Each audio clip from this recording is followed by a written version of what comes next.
learned a lot of things from my real dad, and a lot of them were not very positive. I watched my dad, when I was growing up, shoplift numerous times. I watched him put cigarettes right into his pocket and walk out the door.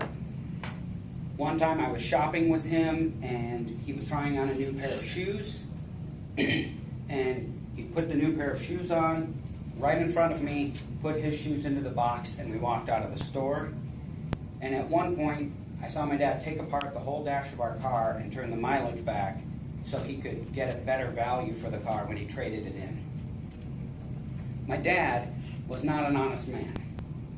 But one of the things that I observed growing up with him was that he seemed to get ahead by not being honest. So when I got to be 15 and 16 years old, I started to get into some trouble doing dishonest things.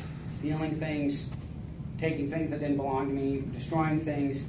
And I found that it was really uncomfortable for me, a lot of times because I had to pay people back and because it felt wrong.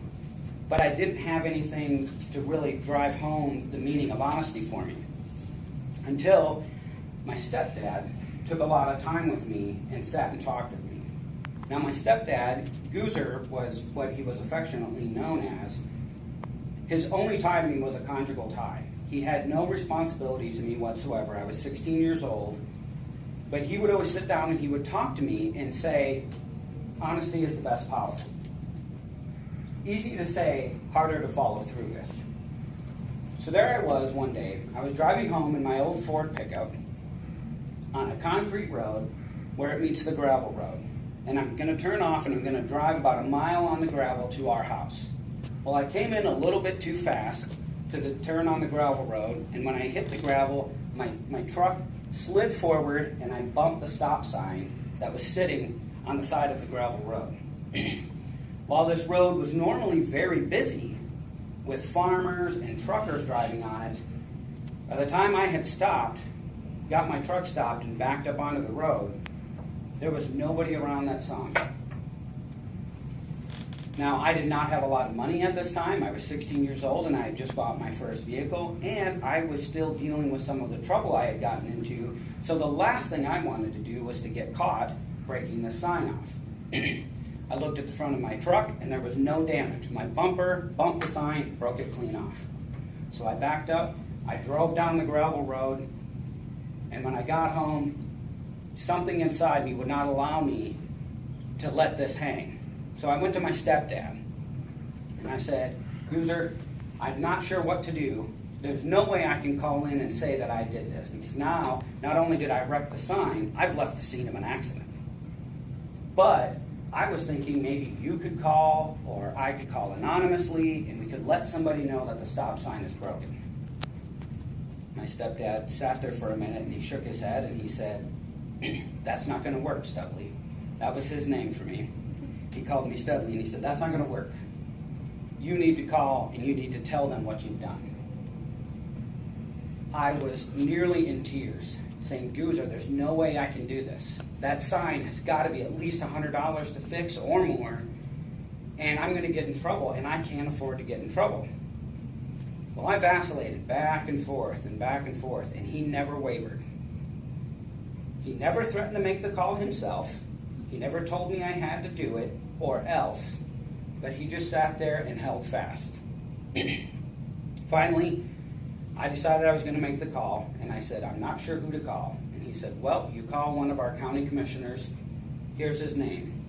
So I was shaking as I'm opening the phone book, looking up this man's name and number. I pick up the phone and I dial it, and he picks up the phone. My voice is shaking, and I tell him what happened. I slid off the road, I bumped the stop sign, and I broke it. Then I waited for him to tell me, I'm going to call the sheriff and send him out to your house, or where do we send the bill, or for him just to yell at me for leaving the scene of an accident. Instead, this man said to me, thank you for your honesty. I will get somebody out there to fix it right away, and because you were honest and called this in, you will not be in any trouble, and we will not make you pay for the sign. I was almost in tears as I hung up the phone, and it even gets me a little bit now, because my stepdad was standing there, and he asked what happened, and I said, what happened?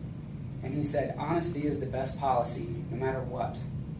And he said, sometimes it's going to feel painful, or it's going to seem like it's going to cost you more, but in the long run, it is always better to be honest.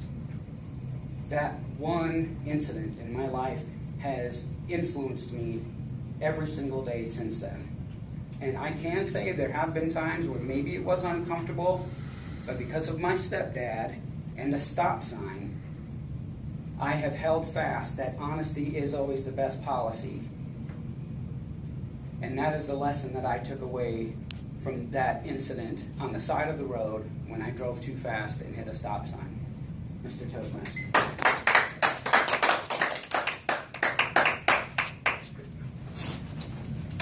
That was a great story, Brandon, and a great moral So takeaway just from hit the that. power off? Can we get a timing report? Because that window was... Both of our speakers qualified. You have 6 minutes and 43 seconds.